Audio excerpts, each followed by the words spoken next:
これから着るべきバブアーのアイテムをゲットしたので着替えていきます。トップスは僕の定番エイハブのヘンリーネックワッフルティー。メインその1、バブアーのダラムシャンブレージャケット。リネンコットン素材なので柔らかいし涼しく着れる。ドローコードでシルエットを調整できちゃうのがスマート。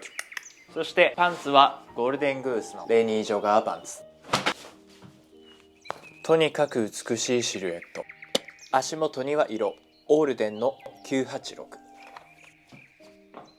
そしてメインその2、バブアーのトランスポーター3ウェイバッグ。バブアーのワークな要素がギュッと詰まったバッグ。トート、ショルダー、リュックになるこの機能性がバリースムート。